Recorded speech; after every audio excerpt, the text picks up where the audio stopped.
Hello বন্ধুরা, তোমরা সবাই কেমন আছো? আশা করি খুব ভালো আছো। আমিও খুব ভালো আছি। বাজার থেকে রুই মাছ নিয়ে এসেছি।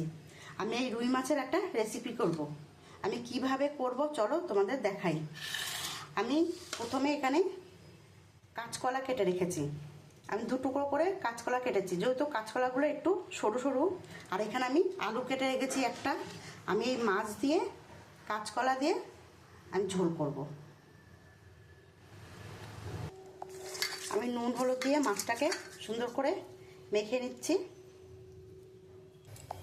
আমার তেলটা গরম হয়ে গেছে, এবার আমি মাছগুলো দিয়ে দেবো।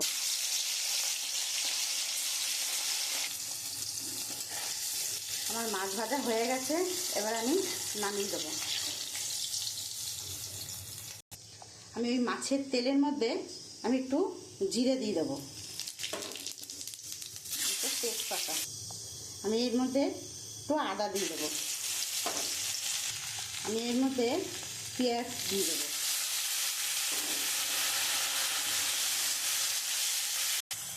আমি পেঁয়াজ আদা দিয়ে দিয়েছি। আমি এই কাঁচকলাটা আর আলুটা দিয়ে দেবো, দিয়ে আমি একটু ভালো করে ভেজে নেব।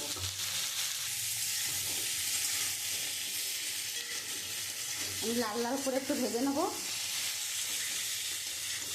তার সাথে পেঁয়াজটাও সুন্দর ভাজা হয়ে যাবে।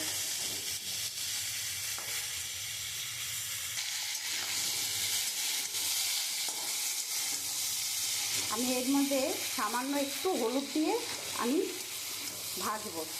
আমি যদি হলুদটা যদি না দিই তাহলে কাঁচকলাগুলো একটু কালো কালো হয়ে যাবে। তাও এই একটু সামান্য কালো কালো হয়ে গেছে, তাই আমি সামান্য একটু হলুদ দিয়েছি। দেখো বন্ধুরা, আমার একটু লাল লাল করে আমি ভেজে নিয়েছি।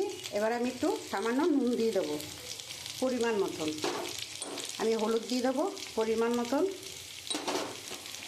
আমি জিরের গুঁড়ো দিয়ে দেবো পরিমাণ মতন। আমি একটু ধনের গুঁড়ো দিয়ে দেবো। আমি একটু লঙ্কার গুঁড়ো দিয়ে দেবো পরিমাণ মতন। এবার আমি মশলাটা দিয়ে খুব সুন্দর করে কষিয়ে নেব। দেখো বন্ধুরা, এই মশলাটা দিয়ে কষিয়ে দিচ্ছি, আর একটু কষবে।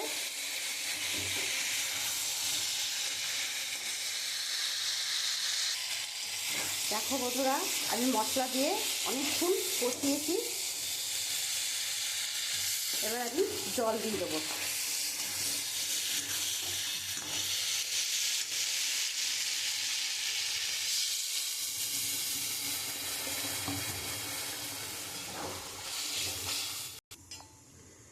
আমি এখন জল দিয়ে দিয়েছি। আমি এবারে চাপা ঢাকা দিয়ে দেবো। আমি ফুটলে মাছটা দিয়ে দেবো।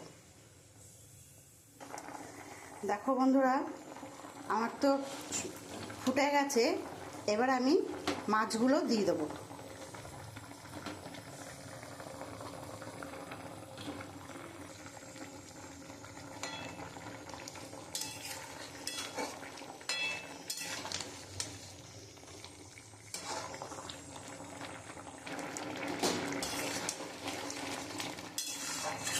আমার মাছের তরকারিটা হয়েই এসছে। এবার আমি নামানোর আগে একটু ভাজা মশলা দিয়ে দেবো। এটা হচ্ছে জিরে ভেজে রেখেছি।